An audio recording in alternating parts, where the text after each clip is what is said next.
Podcast Answer Man, episode number 59. This show is sponsored by AG Design. Need a new website, logo, or artwork for your podcast? Visit ageedesign.com/podcast today. For a 20% discount, be sure to mention the Podcast Answer Man.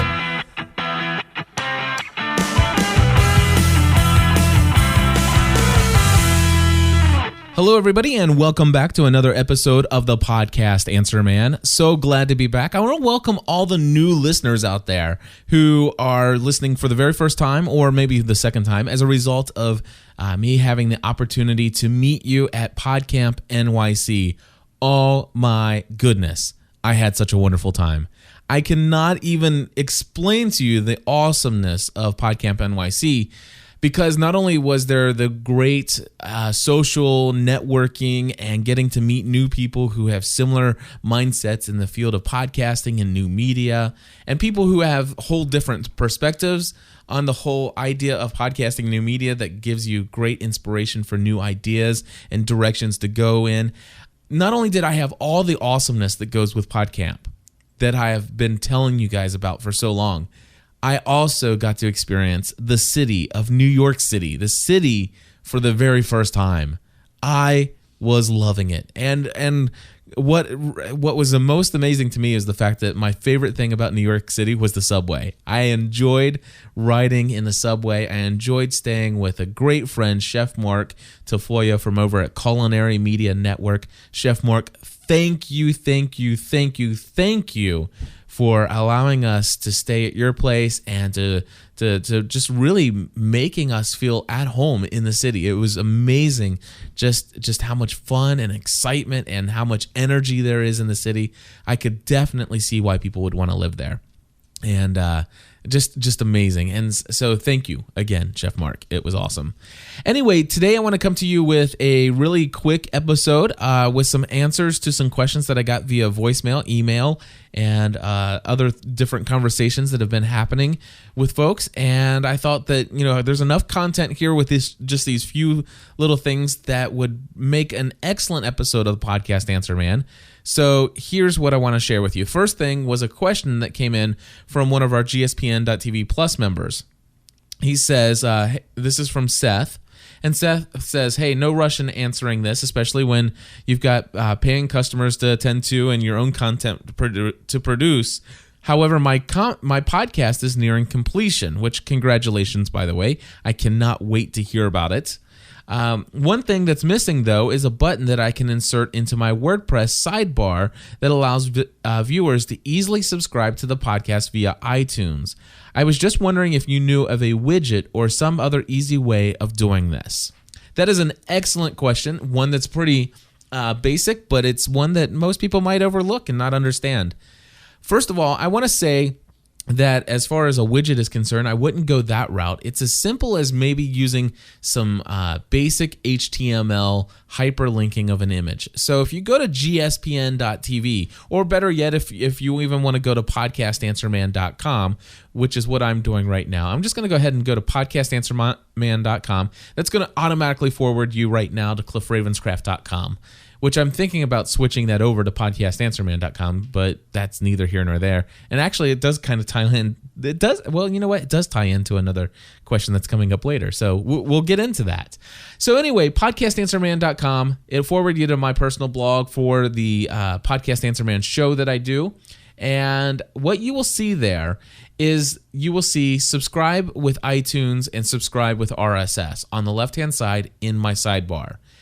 All I did is to have those images uploaded to my website so that really, in essence, if you have Firefox, you can do this real easily. I don't know of any quick and easy way to do this with Internet Explorer, but if you have Firefox, you can highlight right over where it says subscribe with iTunes, right-click on that and click View Image.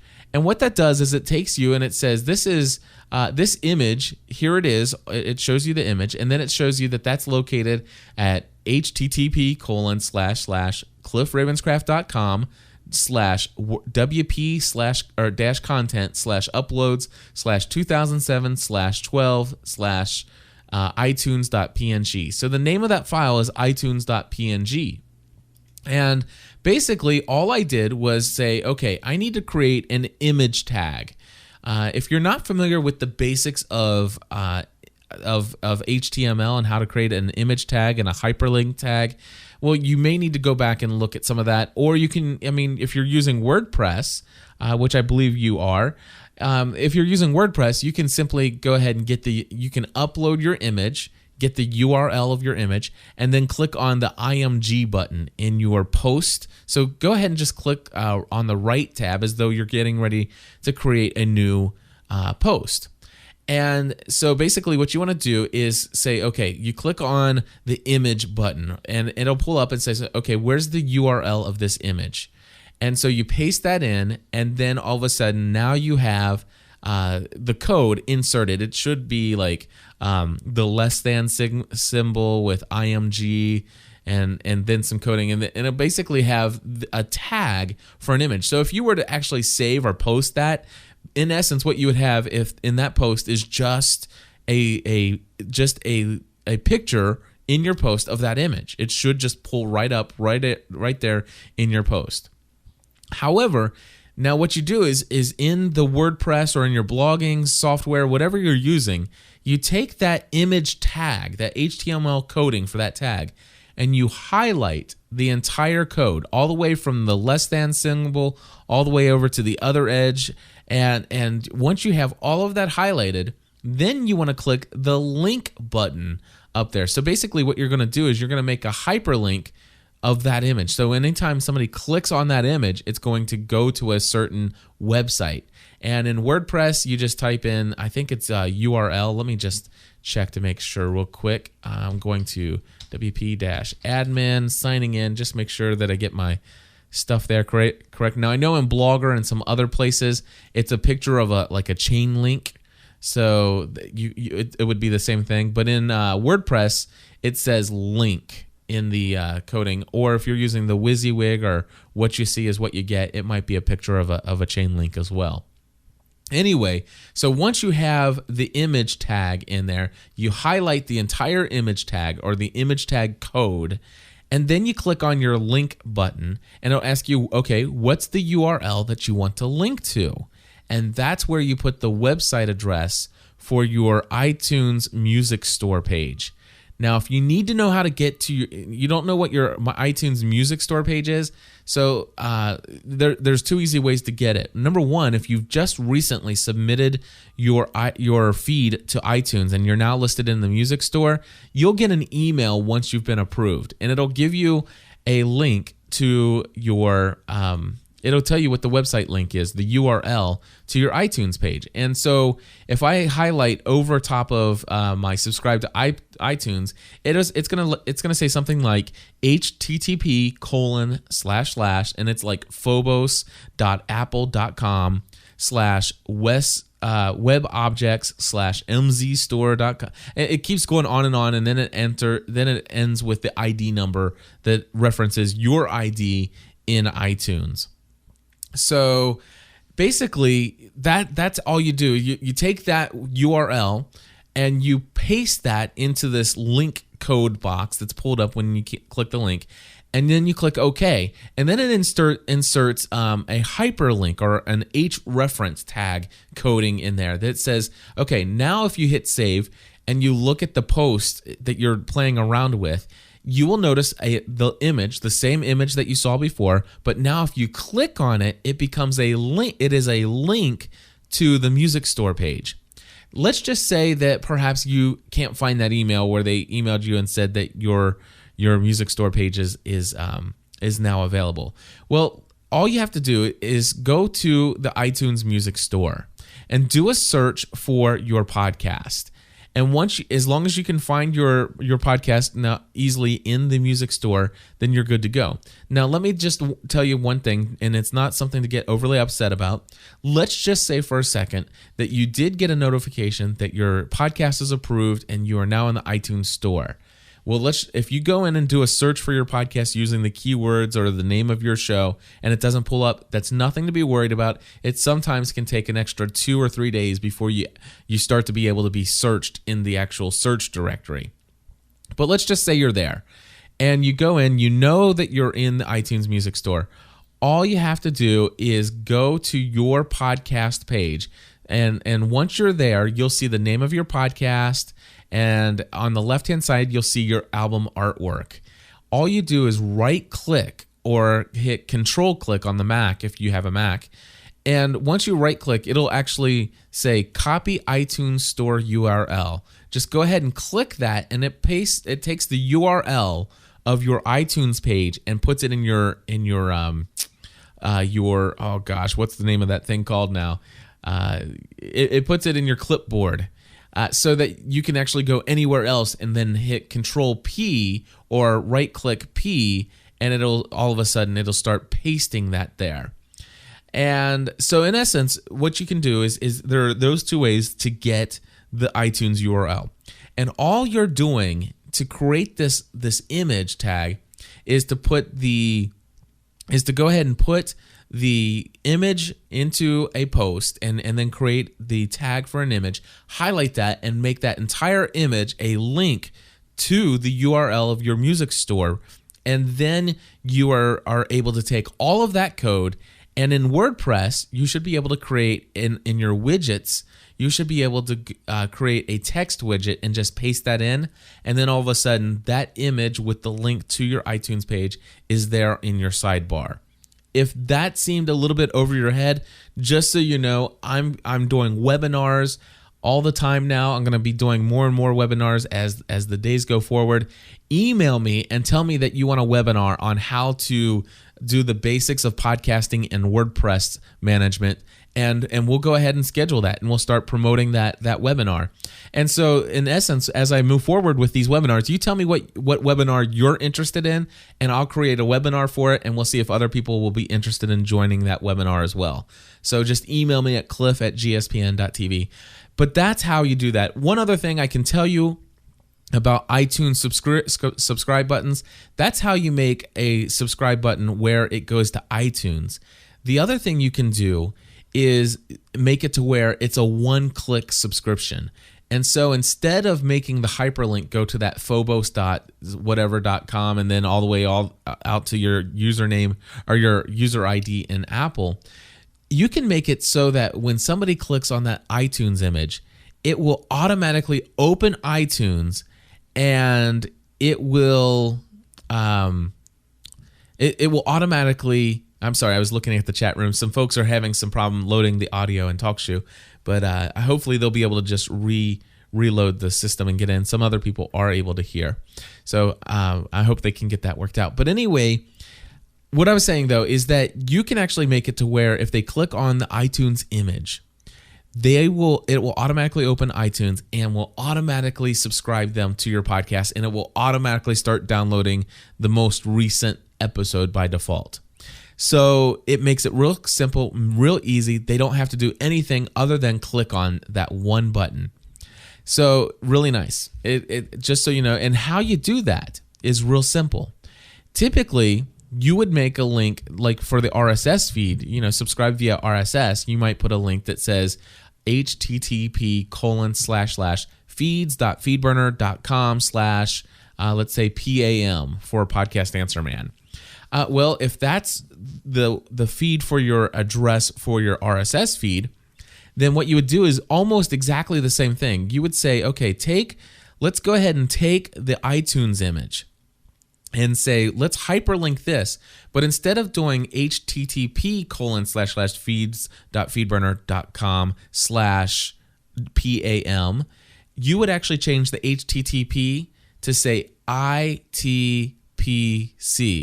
So if you can think of iTunes protocol. I mean, I know protocol is not two words, but that's the way I remember it. ITPC.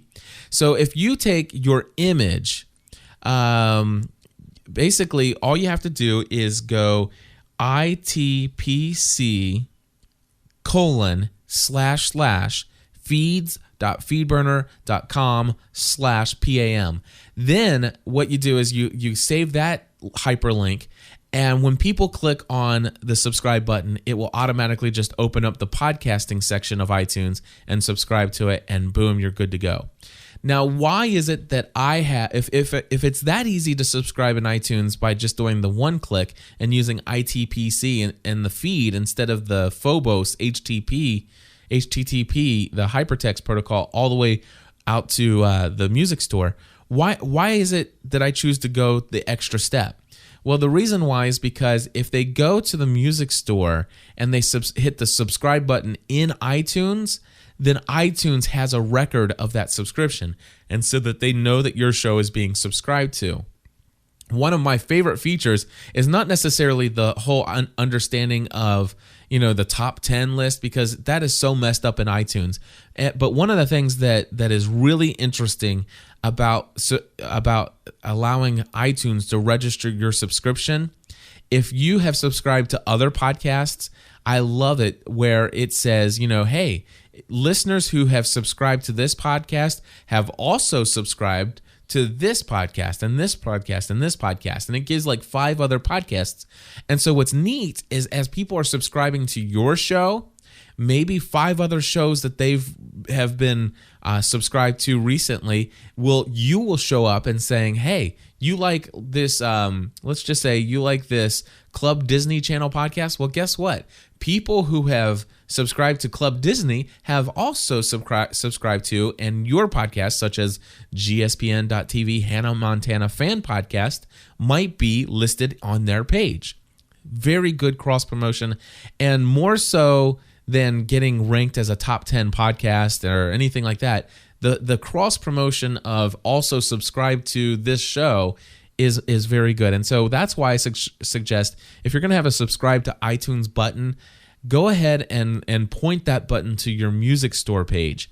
But again, if hopefully everything I've said will answer that question for you, you'll see the benefits of having the going to the music store versus the one click. Just click here and it opens up iTunes and it starts downloading. So, for some people, they may not care about that other stuff and they just want to do the ITPC, and boom, immediately you're subscribed, and you don't want to put any kind of barriers or any walls that they have to go through or over to subscribe to your content. You just want to make sure that if they hit that button, boom, they're subscribed. So ITPC:// and the feed may be what you want to use on your iTunes button. But now at least you have 2 options. Alrighty, and then let's see here. I'll go ahead and take some questions in the chat room. And by the way, anybody who's in the chat room here at TalkShoe.com, feel free to go ahead and call in any of your questions. And I'll take them in the chat room here as I can kind of pay attention to what's going on in the chat room. But feel free to dial in as well. But let's go ahead and take a question in the chat room right now. It says, let's see here. Cliff, what do you use to build your feeds? WordPress. And so the question to that is, I use WordPress to do all my podcasting. Any podcast that I produce is going to be powered by WordPress, and it's going to be on my own installation, not powered at WordPress.com or any of the other places where you can get a free WordPress installation. Now, I say for hobbyists, it's completely fine to go with the free route. In fact, if you want, you could even participate in a webinar that I've been doing recently that talks about how you can do everything from scratch and have all of it be for free. But anyway, the thing is that I prefer having my own WordPress installation. There's a lot more tweaking and a lot more things I can do to manage it and make it do exactly what I want to do. And so I do use WordPress. Now, with WordPress, what's nice about WordPress is you can set up different categories. And every category in WordPress has the ability to have its own feed or its own RSS feed. And so what I do, if you go to gspn.tv, you'll see that I currently have about 17 podcasts that I produce from that one WordPress installation. And I do that by setting each podcast that I produced up as its own category. So if you go to gspn.tv/category/ Weekly Lost Podcast, for instance, you'll be taken to all the entries for the Weekly Lost Podcast. It'll show up every episode in order. And then if you just put /feed at the end of that, you'll see that has a RSS feed associated to it, which is it's only the RSS feed for that one category. I take all of the feeds that are produced by WordPress and I use feedburner.com to make them iTunes compatible, and to also to go in and change the description and the name of each of the podcasts that'll show up in the iTunes directory and in all the other various directories and podcatchers when they subscribe to it. So there's a little bit more involved in it to it, and that. And again, I'm looking for the opportunity of doing a how to manage your the reasons, the benefits of managing your podcast on your own installation of WordPress webinar. I would love to do that. If anybody's interested in signing up for that webinar, please email me at cliff@gspn.tv. We'll set that webinar up and we'll do it and go through all the steps and all the reasons why I do it and how I do it. So that question was from SEO Wrench, and he also asked, what plugin are you using for WordPress, and are you on WordPress 2.5? So good questions. I did upgrade 2 of my podcasts to WordPress 2.5. I do like the new interface. It's different. However, there are still 7 other installations that I have not upgraded to WordPress 2.5. Chances are I'll get around to upgrading them all. I do like the new features or the new look and feel of WordPress 2.5, but there's nothing there that I didn't have before that makes me say, oh, I got to upgrade them all. So it doesn't matter to me one way or the other.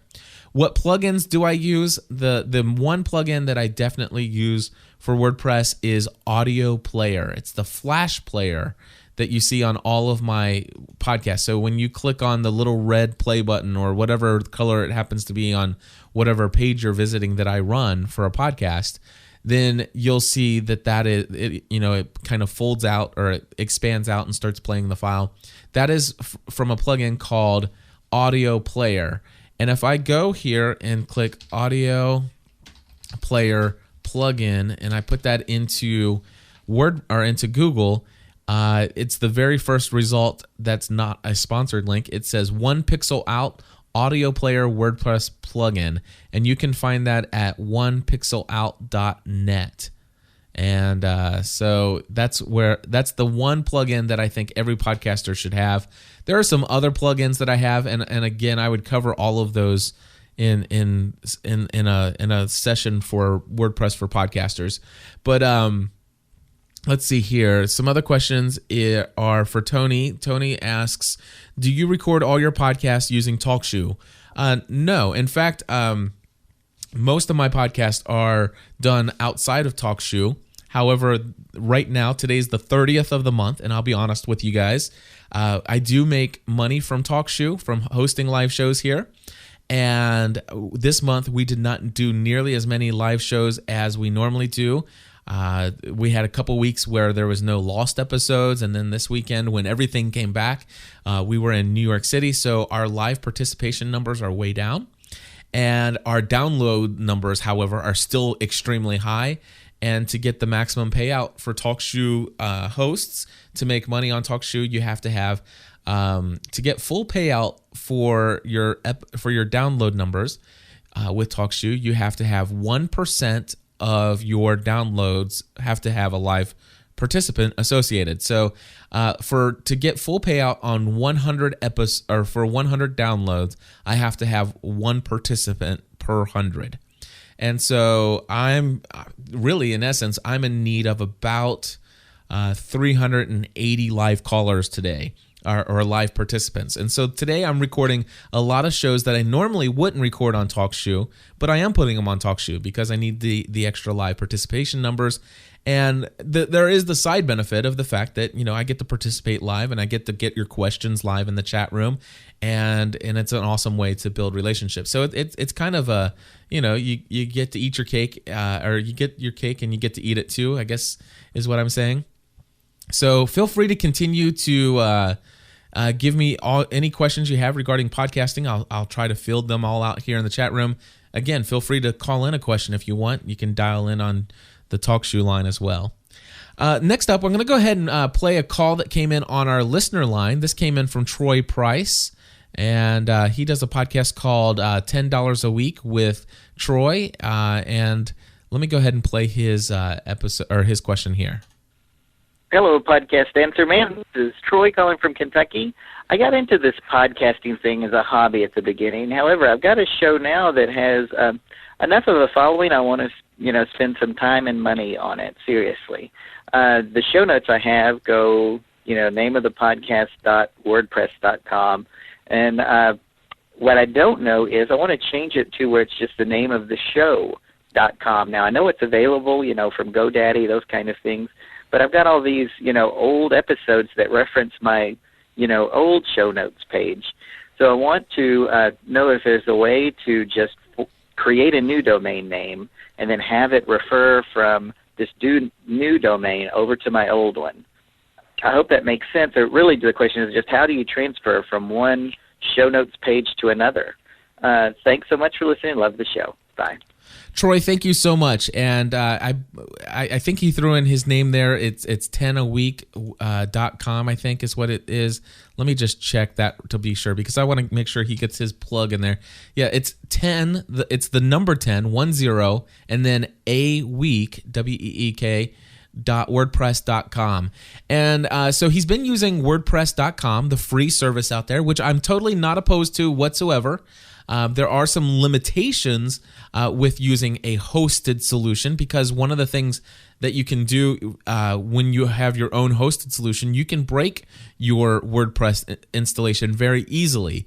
If you don't know what you're doing or if you try to mess around with some of the code in the background.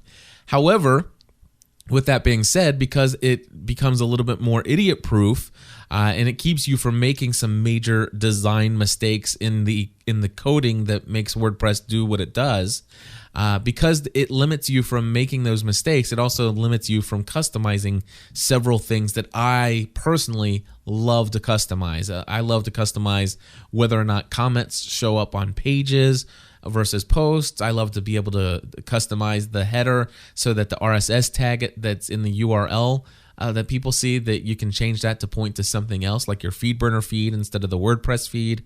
I like to do all kinds of things. And so that's why I don't use that. But here's another thing. You just mentioned that you've been using this free WordPress installation for quite some time, and now you have this section where you have this scenario where, in essence, you have your website address is a little bit long to say. So it's 10aweek.wordpress.com, where it would be easier to just say, hey, go to 10aweek.com. Another example of this is, I think, for the Lost Podcasting Network. The one thing I would love to promote the Lost Podcasting Network more than I do. The only thing is, it's you're telling people to go to lostcast.blogspot.com. I mean, it's just too long. I mean, why not just go ahead and go to lostpodcastnetwork.com. And so that would be my suggestion is that you do get a URL or a domain, your own domain. And so here, the quick and easy of this is that if you go to a service like GoDaddy.com, which is what I use, they're not a sponsor of any of the shows that I do, but I do use GoDaddy. It's quick, it's easy, and it's painless. And I've had other hosts, and I like the fact that they're there 24 hours a day for me to call them if I need to.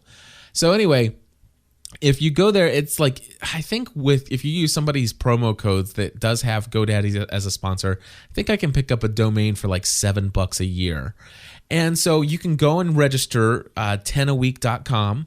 And once you have that registered and you pay your $7, what you do is you go into your hosting solution and say, okay, I want to manage my domain. And what you want to do is a service called DNS forwarding. And just look for that. It might say total DNS control or DNS panel or DNS management, but whatever it is, you just look for the place where and it might just say click here to forward your domain or domain forwarding. And wherever it is going to be in your control panel, that's what you want to do. You want to do what's called a forward of your domain to some other domain. And it's real simple. Once you get there, you're going to go ahead and open it up. You're going to click, I want to forward my domain, 10aweek.com, to something else. And it's got, I think, only two options. Most of them only have two options. First, it's going to ask you the domain where you want to forward to. And so you obviously will put in http://10aweek.wordpress.com. You put that in, and then it's should have two options. It's saying, is this a temporary forward or is this a permanent forward? I will tell you the answer is always going to be permanent. Always choose permanent. I've been told to do that because of how Google will look at the domain forward. If you choose permanent, you will have better ranking, I guess, in Google. It will say, okay, this 10aweek.com, that the home of that, the actual physical home of that domain is 10aweek.wordpress.com. And so that's going to tell Google, yes, this is not a temporary thing. This is a permanent thing. There should be actually one other option, and it's called masking.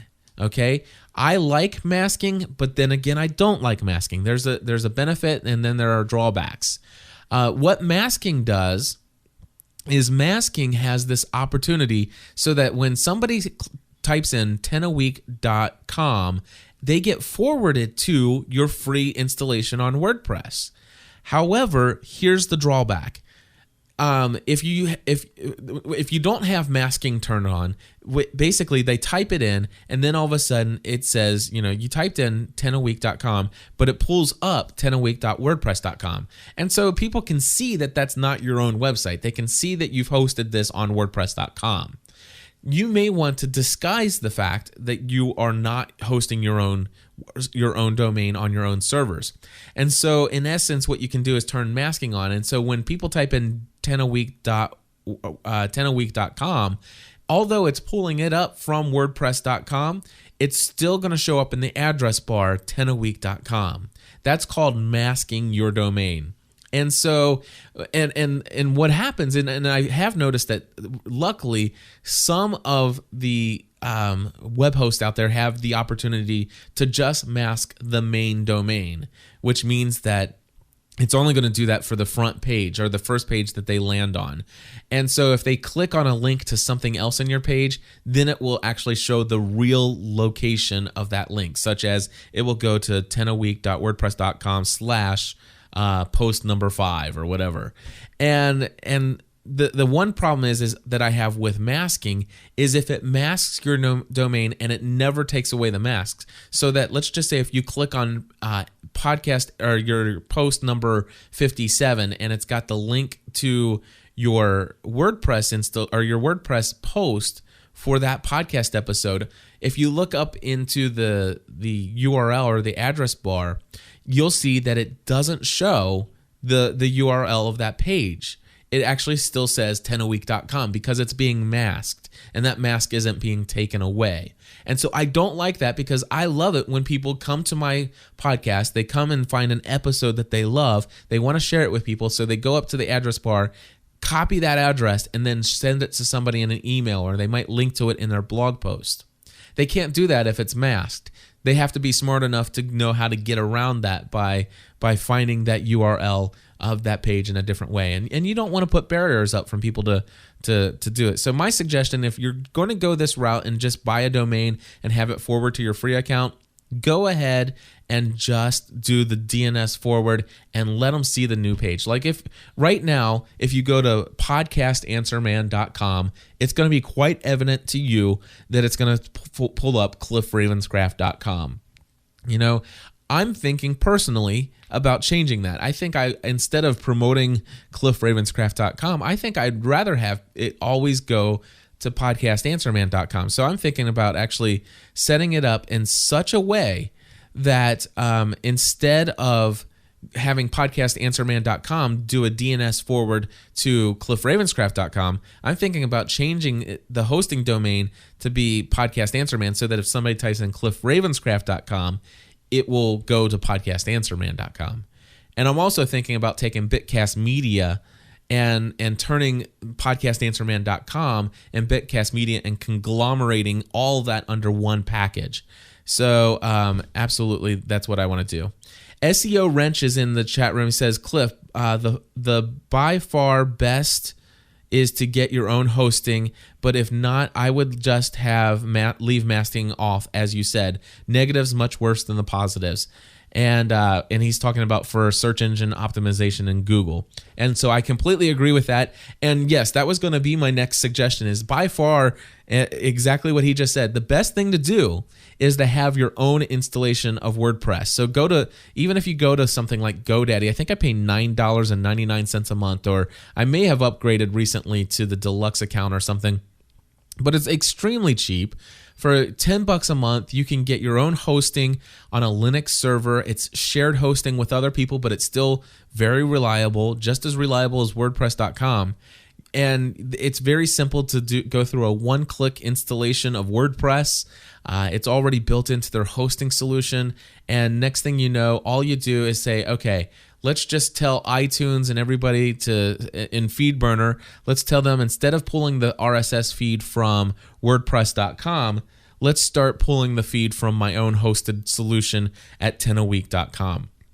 So those are all doable, all very possible. And the best thing is always going to be to host your own domain, get your own server, pay $10-15 a month for it, and just go from there. I think that's the best way to do it. But if you want to keep your 10aweek.wordpress.com and just forward, my suggestion, leave the masking off, just like SEO Wrench just said. Alrighty, and let's see here. Troy's saying 10aweek.com was just purchased. What do you think of 10aweek.info?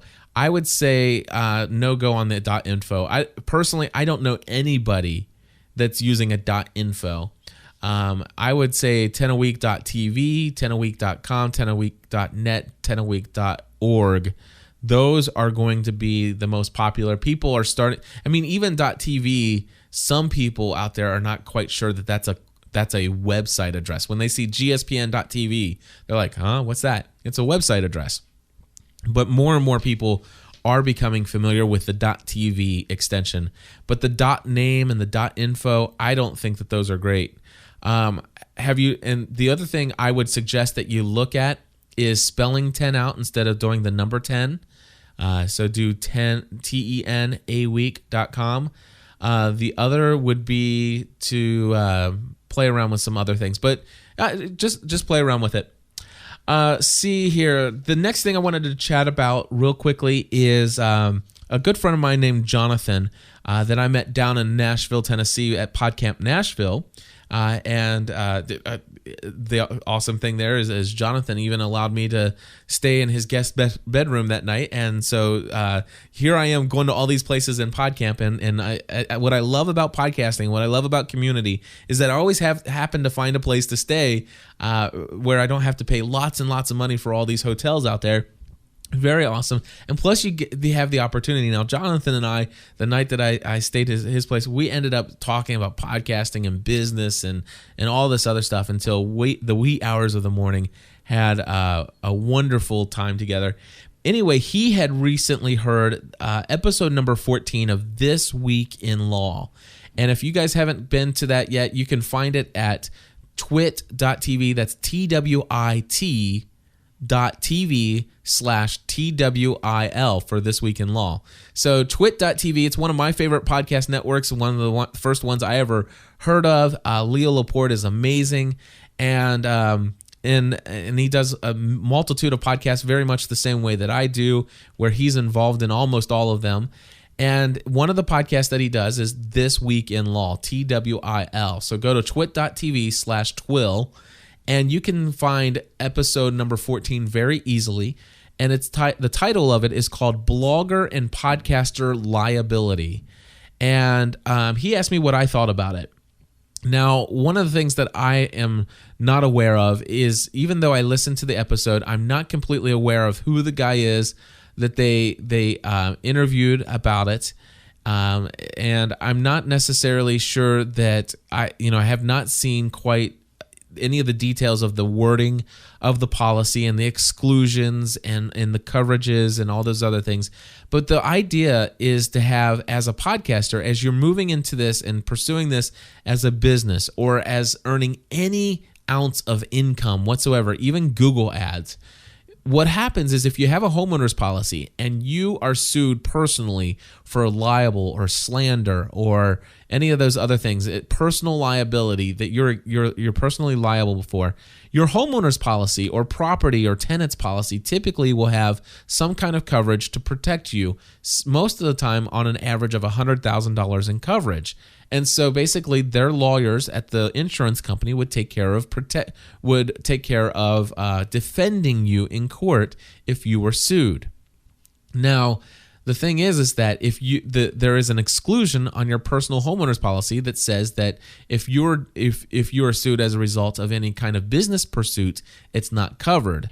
And one of the things is that if you're earning an income from your pursuit in podcasting, such as banner ads, commission income from affiliate programs, or anything like that, that can be seen as a business pursuit and therefore exclude you from coverage for saying something bad about a company that turns around and sues you for what you've said. Or giving out advice. Maybe you've given advice to somebody that you should, go quit your job and start your own business, which I've never given that advice. All I've said is that, for me personally, I said, this is what I'm doing and this is exhilarating and I'll never go back. And I suggest people think about what they want in life, but you got to be really careful as a podcaster about what you guys are doing doing out there. Guest number 9 in our chat room says, can a blogger slander someone in a blog and get away with it? Not only can they, but I'm certain that hundreds or if not thousands of bloggers have honestly done that. The question is not can you get away with it? The question is what's going to happen if somebody actually sues you? And in our litigious society today, it's not necessarily whether or not you have slandered somebody or whether or not you are guilty. The question is whether or not somebody will sue you. And so even if you're completely innocent, somebody sues you, you still need to be defended. And the cost of a lawyer to retain them to defend you is quite expensive. And it's not necessarily something a podcaster or a blogger wants to get involved in. And so that's where, basically in essence, in this episode, there's an insurance guy that says, hey, I've been doing this for my own business, and I wanted to basically find a policy out there. Well, he couldn't find one, so he went out and found some companies, explained to them, and it's kind of like a radio broadcaster. So let's take the podcast or the policies that you put together for radio broadcasters, and let's just tweak that policy and cover bloggers and podcasters. And so he talked them into creating such a policy and making that available. And in that episode number 14 of This Week in Law, they talk about how that podcast or how that personal blogger and podcaster liability insurance policy does now exist. So Jonathan was asking me what my opinion of this is. Let me tell you, you can't squeeze blood from a turnip is one thing that comes to mind. I personally believe that some people can just be so insurance poor and can be so overly concerned and worried about every single little thing that could possibly happen, and they want to insure it all. That's one extreme. The other extreme, though, is the possibility that you may say a lot of stupid things and put yourself out there. And Lord knows I like to talk a lot, and the more I talk, the more I put myself out there. And so for me personally, I don't see the need for it just at this very point for myself. I shouldn't say that. I think the need is just about at the edge of where I'm going to start needing it, especially in dealing with people that are paying for sponsorships. What if all of a sudden I have a sponsor and in doing a host read endorsement about a sponsor, all of a sudden I say something horrible about the sponsor and they turn around and sue me for contractual, maybe I broke the contract by saying something really stupid about them or in a joke in passing because of my, stupid humor or something. Things like that could happen. I'm not overly concerned. I believe in doing business with the utmost integrity. I believe in being my best. I believe in building great relationships and don't only doing business with people that I feel comfortable in doing business with. But even with all those protections in place, honestly, I do see the more I think about it, and Jonathan, this is specifically to you, the more I think about it, the closer I am to saying, yeah, I need this. And I'm going to start probably looking into it. And I would probably look into the policy that's specifically mentioned in This Week in Law, episode 14. And of course, I've got, with my connections, I've got lots of connections to the insurance industry. And so I can see if there's maybe anybody out there that's coming up with some additional policies. But I think the policies they're talking about in that episode run about $450, $500 a year. And trust me, that is an excellent price. I do know that. And of course, I didn't listen to the end of that podcast. I listened to the first half of it. And I happen to know that Victor Cahier is in that one. And from the typical Mac User podcast, I'm going to go back and finish up that episode and listen to the half where Victor gives his thoughts and his talk on it. I encourage everybody to go check out This Week in Law, episode 14. And let's see here. I have one more caller from feedback from a recent episode that we did. And here's Daniel from Cincinnati. Hi, Cliff. This is Daniel Johnson Jr. from Cincinnati, Ohio. And I'm calling with a comment about the podcast Answer Man. You recently did an episode talking about ways to promote your show. One thing that you guys didn't talk about is exchanging promos. Promo exchanges. I know that I've listened to a lot of podcasts where they play promos, or usually like anywhere between a 30 to maybe 1.5 90-second commercial for your own podcast. And sometimes, depending on the format of the show, they'll play it, in with the rest of the mix. Other times, they'll put it at the very end of the show. And you asked me for the URL for my podcast. I'll give it to you. It's called Journey Inside My Mind. It's at jimpodcast.com. Thanks so much, Cliff. Make it a great day. Bye-bye. Daniel Johnson Jr., thank you so much. It was great to have breakfast with you yesterday at the Social Media Breakfast Meetup here in Cincinnati, Ohio, and always a pleasure to interact with you through newmediacincinnati.com and all the other wonderful places we see each other virtually online. Good friend of mine. But yes, you're absolutely right. That is a very valuable and very inexpensive way of promoting your podcast. And that is, we talked about building the relationships with other shows and leaving feedback, but obviously creating a short, 15, 20-second promo about your podcast and sharing that with another podcaster, asking them to give you one of theirs. It's a great way to do cross-pollination and promotion of your show. Definitely awesome stuff. And then, of course, I do have one other call that came in as I was in New York City. I had just finished giving my talk that you guys had heard in episode number 58 of the podcast Answer Man. And this is Michael calling in right as I finished that session. Hey, Cliff, this is Michael Spokinger calling. I'm actually calling from the classroom where you just delivered your presentation today about building communities. It was definitely mind-blowing, and I really look forward to putting a lot of that into play as I try to build my own brand online. Welcome to New York, and I hope to be able to be part of your community very soon. Okay, all right. I'm going to go over to you in a couple of minutes, but you know that I recorded this call, and I hope you enjoy your time here in New York. Take care. Bye-bye. Awesome. Michael, thank you so much. In fact, Michael did come up to me right after that and told me that he had just left the message, and very excited to meet you, Michael. I'm so glad that you said that you're looking forward to joining the community here at gspn.tv. And so it is amazing to have so many new people that I met in PodCamp NYC. Just came away with a lot of great new connections. I'm looking forward to interacting with you folks. And so, Michael, thank you for calling in right from that class and that session. And please feel free to call in as much as you want for not only the podcast Answer Man, for any of our shows. Just love to interact with you, and you have a wonderful city there in New York, and I can't wait to come back again. In the chat room, SEA Wrench said, sorry if this is a duplicate. What is your top choice for a tool to track your podcast usage / download stats? That's a good question. I would say the best place for me to track my stats is the place that hosts, whoever it is that hosts my MP3 files. I My media files are currently hosted in about 2 or 3 different places, depending on what kind of feed or what kind of media it is, whether it's a client's file, whether it's my file, whether it's a show with sponsors, whether it's a show with no sponsors, just a bunch of different things. But the places I use are libsyn.com, libsyn.com, stands for Liberated Syndication. I pay for the $50 a month program, which isn't available upon sign up, but you can get the $10 or $20 a month program. It's going to be fine for most people anyway. They have some wonderful stats reporting over there at libsyn.com.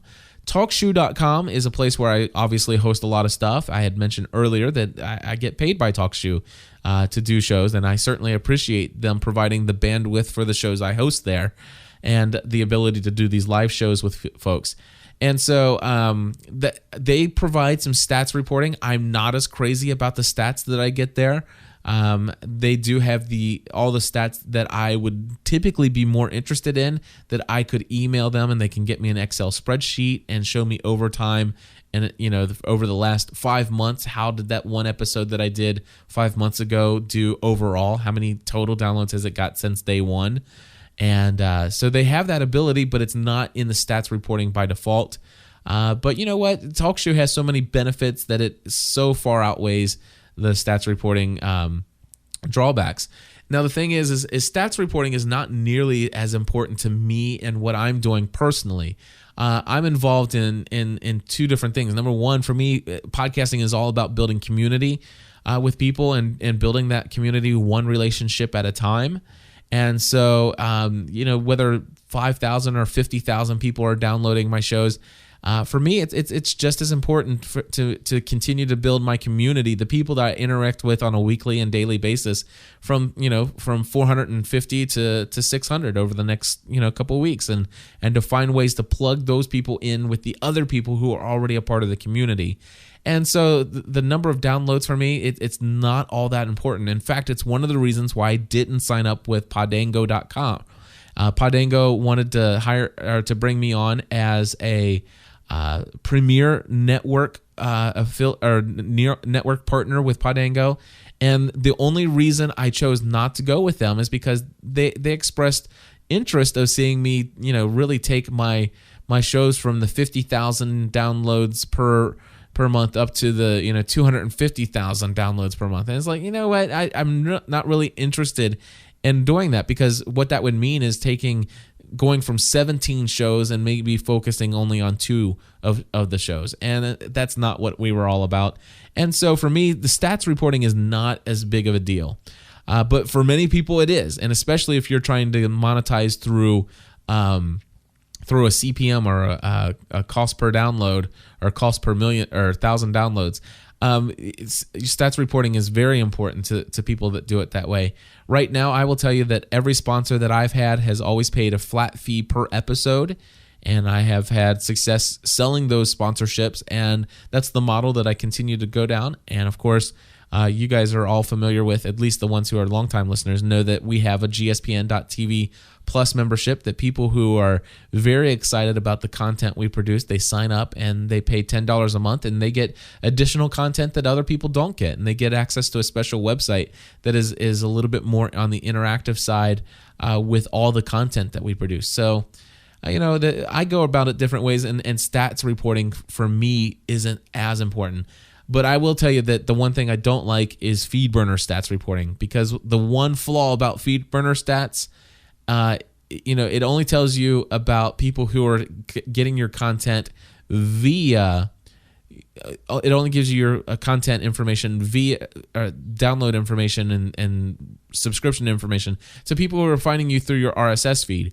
I will tell you that more and more people are learning about podcasts, but more and more people are not learning about podcasting, meaning knowing about the RSS technology behind it. 60% of all people who listen to a podcast listen to it from the website and are bookmarking your site and coming to it on a regular basis to check to see if you have new content. A lot of these people, tons of these people, have no clue what an RSS feed is. So with that said, in fact, the reason I know that is I sometimes interact and do podcast consulting with people who are paying me to teach them how to podcast.